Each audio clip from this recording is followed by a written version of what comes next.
Xin chào tất cả các bạn.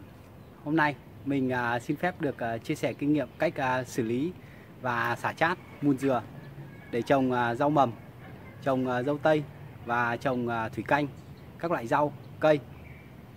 Mời các bạn cùng xem và tham khảo với mình. Việc đầu tiên là để xử lý mùn dừa, đó là loại bỏ những xơ dừa này. Đây, các bạn có thể thấy mùn dừa vẫn còn rất là nhiều xơ. Đấy ạ. Thì mình dùng một cái rổ mắt to như thế này để mình sàng.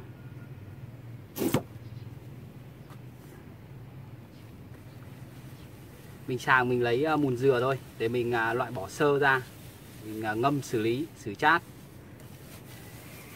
Đấy ạ, về sau mình chỉ có xơ này thôi. Và mình thu được đó là mùn dừa. Mùn dừa không có một tí xơ nào luôn.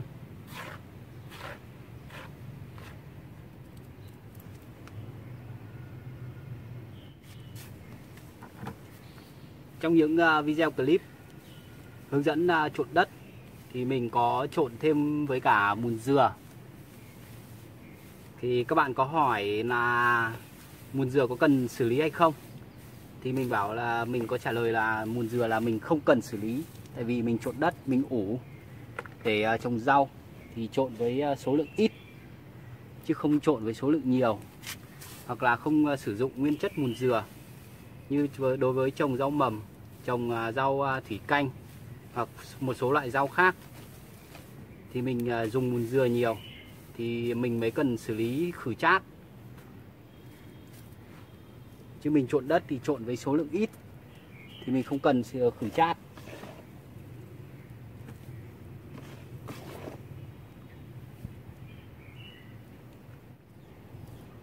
Và đây là mùn dừa. Sau khi mình đã loại bỏ xơ dừa thừa ra, mình đã thu được mùn dừa nguyên chất rất là tơi xốp. Đây các bạn có thể thấy. Đấy. Và đây là mùn dừa, và đây là xơ dừa. Đây là xơ dừa mình vừa loại bỏ ra được.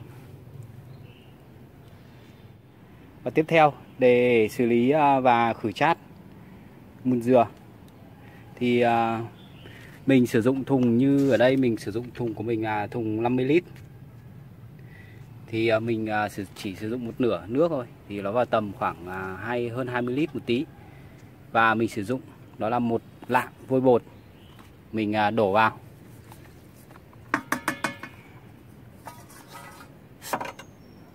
Ngoáy đều lên ạ, ngoáy đều lên cho vôi bột cho tan đều trong nước. Các bạn sử dụng vôi nông nghiệp, tinh vôi hoặc là vôi bột bình thường như của mình đây thì đều là ok hết. Sau khi đã khoáng đều vôi với nước rồi thì các bạn cho mùn dừa vào xử lý. Sau khi đã khoáng đều nước và vôi bột xong thì các bạn đổ mùn dừa vào.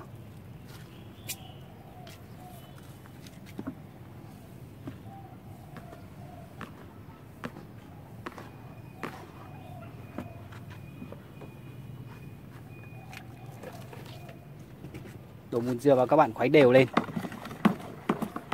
để cho mùn dừa và nước vôi trộn đều với nhau.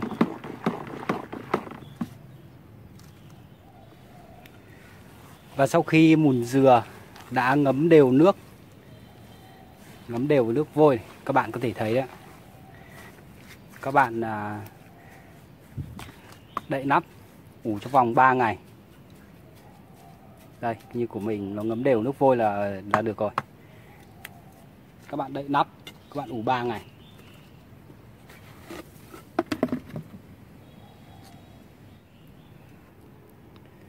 Và đây là thùng mùn dừa mình đã ủ nước vôi loãng trong 3 ngày. Và tiếp theo mình sẽ vớt mùn dừa, vắt kiệt nước đi và ngâm sang một thùng nước sạch để xả nước vôi. Mời các bạn cùng xem tiếp.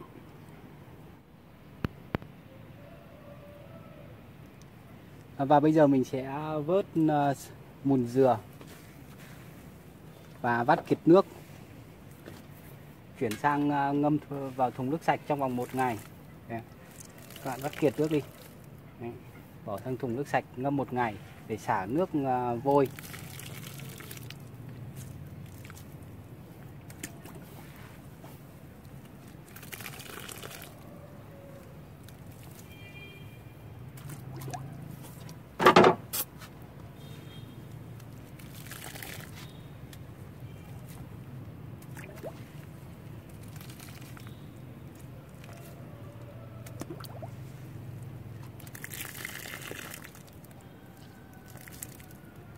Khi các bạn làm, các bạn chú ý nên đeo găng tay, chứ đừng làm tay không như mình. Tại vì là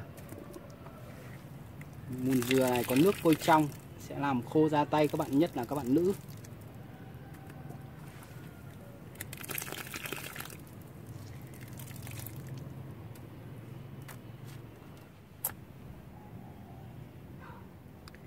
Và đây là mùn dừa.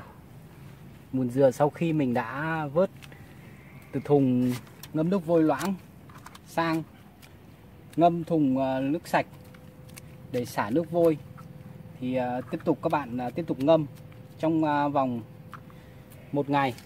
Ngày hôm sau nữa thì các bạn vớt ra.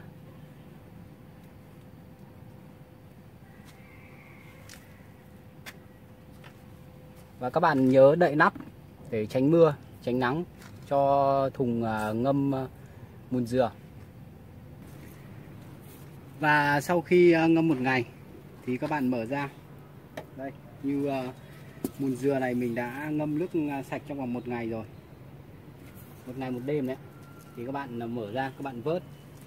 Các bạn nhớ là vắt sạch nước đi, vắt thật sạch và cho vào thùng. Đấy, các bạn có thể thấy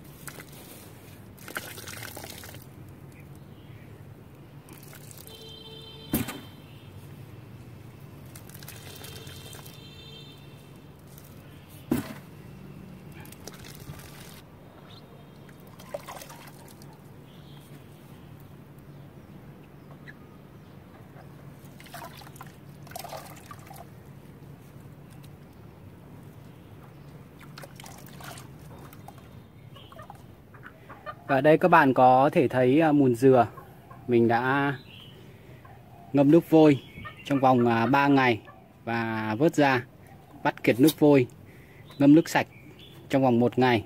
Và bây giờ mình vớt ra thì mùn dừa đã được khử chát rồi, rất tơi và ok.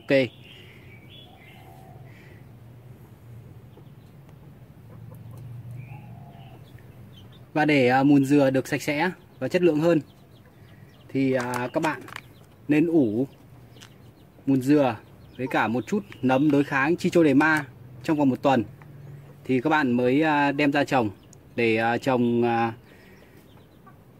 rau mầm, hoặc là để làm giá thể trồng các loại rau khác, hoặc là dâu tây. Và các bạn lưu ý một điều rằng khi để các bạn trồng rau mầm và giá thể để làm giá thể thủy canh thì các bạn chỉ ủ mùn dừa đã ngâm xả chát với nấm đối kháng Trichoderma. Như ở đây mình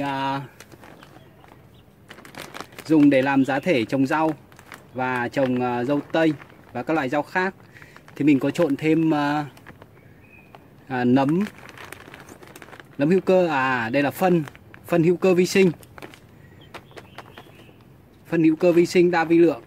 Như là của mình ở đây là ở dạng viên, thì ở nơi khác và những chỗ cửa hàng có bán những loại là dạng bột. Thì như ở đây mình phân hữu cơ vi sinh của mình ở dạng viên thì mình ủ thêm vào, thì cái bản thân cái mùn dừa này nó đã đang rất là ẩm, thì mình ủ thêm phân hữu cơ vi sinh này vào, nó hút ẩm, nó tan ra mùn dừa là vừa.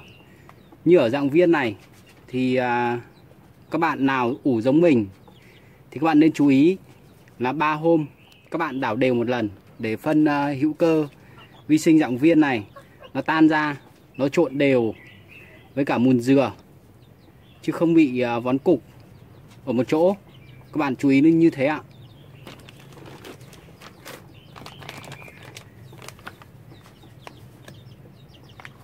Đây, như ở đây đầu tiên là mình trộn với cả một chút nấm đối kháng Trichoderma để mình ủ. Như các bạn trồng rau mầm hoặc là làm giá thể thủy canh thì các bạn chỉ ủ với nấm đối kháng Trichoderma thôi. Và để làm giá thể trồng các loại cây, các loại rau thì các bạn mới nên trộn thêm một chút phân hữu cơ vi sinh. Các bạn nên nhớ cho mình một điều là như thế ạ. Đây, như ở đây mình cho phân hữu cơ vi sinh, mình rắc đều. Tất cả là đều ở dạng khô nhá, nấm đối kháng Trichoderma ở dạng khô. Và phân hữu cơ vi sinh của mình cũng ở dạng khô. Thì khi trộn vào mùn dừa ẩm, nó hút ẩm là sẽ vừa tầm. Còn các bạn có nấm đối kháng Trichoderma ở dạng nước thì các bạn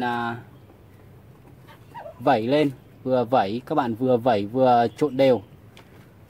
Thế là nấm đối kháng Trichoderma ở dạng nước, là dạng cao cấp đấy.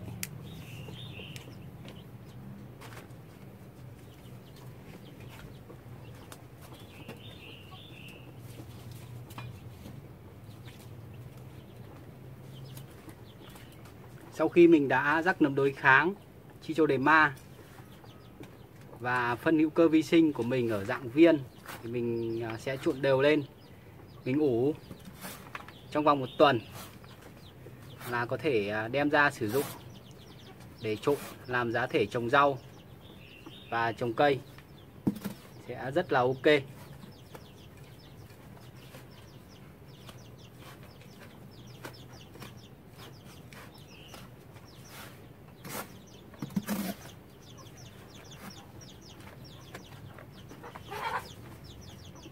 Như các bạn trộn thêm phân hữu cơ vi sinh ở dạng bột thì các bạn chỉ cần đảo đều và các bạn ủ 1 tuần. 1 tuần sau các bạn mang ra các bạn trộn trồng rau, trồng cây là ok. Nhưng đây phân hữu cơ vi sinh của mình nó ở dạng viên, nó chưa thể tan ngay. Và đây là hút ẩm của mùn dừa thì nó mới tan sau. Thì bạn nào trộn phân hữu cơ vi sinh dạng viên giống mình thì các bạn nên nhớ là 3 ngày các bạn mở ra, các bạn đảo đều 1 lần để cho phân nó tan đều và ngấm đều vào mùn dừa. Khi mình dùng mùn dừa để làm giá thể tơi xốp để trộn đất thì phân nó sẽ phân bố đều hơn, chứ nó không bị vón lại một chỗ. Chỗ thì có phân, chỗ thì không có phân. Do mình trộn phân hữu cơ vi sinh dạng viên, nó tan ra nó ngấm không đều. Còn dạng bột thì không cần. Dạng bột thì các bạn chỉ cần đảo đều lên, các bạn ủ 1 tuần.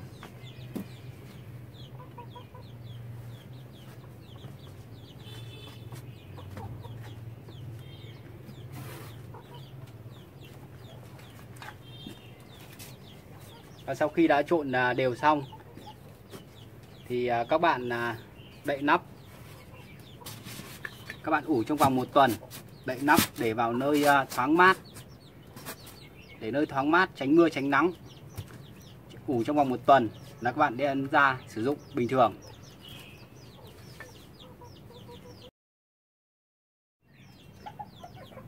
Và cuối cùng, video clip cách xả chát và xử lý mùn dừa để trồng rau mầm và làm giá thể trộn đất để trồng cây hoặc là trồng dâu tây, hoặc là làm giá thể để trồng rau thủy canh của mình đến đây xin phép được kết thúc. Quy trình xử lý như thế nào thì mời các bạn đọc lại ở dưới phần mô tả của video. Hoặc các bạn có chỗ nào không hiểu, còn thắc mắc gì thì xin để lại câu hỏi ở dưới phần bình luận của video. Mình sẽ trả lời đầy đủ và dễ hiểu hơn. Xin chào các bạn. Cảm ơn các bạn đã theo dõi video.